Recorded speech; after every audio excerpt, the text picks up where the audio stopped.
ഭീകരാക്രമണ പദ്ധതി തകർത്ത സുരക്ഷാ സേന. 14 സംസ്ഥാനങ്ങളിൽ നിന്ന് 200-ലേറെ പേർക്ക് പിടിയിലായി.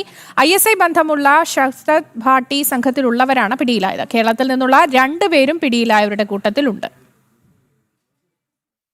പാക് ചാരസംഘടനയായ ISI പിന്തുണയുള്ള ഷഹ്സാദ് ഭാട്ടി ശൃംഖലയ്ക്കെതിരെ രാജ്യവ്യാപക നടപടി. 14 സംസ്ഥാനങ്ങളിലായി നടത്തിയ പരിശോധനയിൽ 253 പേരെ കസ്റ്റഡിയിലെടുത്തു. 200-ലേറെ പേർ അറസ്റ്റിലായി. 80-ലേറെ കേസുകളും രജിസ്റ്റർ ചെയ്തിട്ടുണ്ട്. പിടിയിലായവരിൽ 2 പേർ കേരളത്തിൽ നിന്നാണ്. ഉത്തർപ്രദേശിൽ നിന്നാണ് ഏറ്റവും കൂടുതൽ പേരെ അറസ്റ്റ് ചെയ്തത്, 62 പേരെ.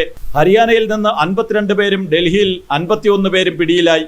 IED-കൾ, ഗ്രനേഡുകൾ, പിസ്റ്റളുകൾ, വെടിയുണ്ടകൾ, ചാരപ്രവർത്തനത്തിന് ഉപയോഗിച്ച CCTV ക്യാമറകൾ എന്നിവ പിടിച്ചെടുത്തു. പാക് ഓർഡിനൻസ് ഫാക്ടറിയുടെ അടയാളമുള്ള ഗ്രനേഡുകളും കണ്ടെത്തി. പോലീസ് സൈനിക മതകേന്ദ്രങ്ങളിൽ നിരീക്ഷണം നടത്തുകയും ആക്രമണങ്ങൾ ആസൂത്രണം ചെയ്യുകയും ചെയ്തിരുന്ന ശൃംഖലയാണിതെന്നാണ് സുരക്ഷാ ഏജൻസികളുടെ കണ്ടെത്തൽ. ഭീകരതയോട് വിട്ടുവീഴ്ചയില്ലാത്ത സമീപനമാണ് കേന്ദ്ര സർക്കാരിനെന്നും ആഭ്യന്തരമന്ത്രി അമിത്ഷാ ആവർത്തിച്ചു.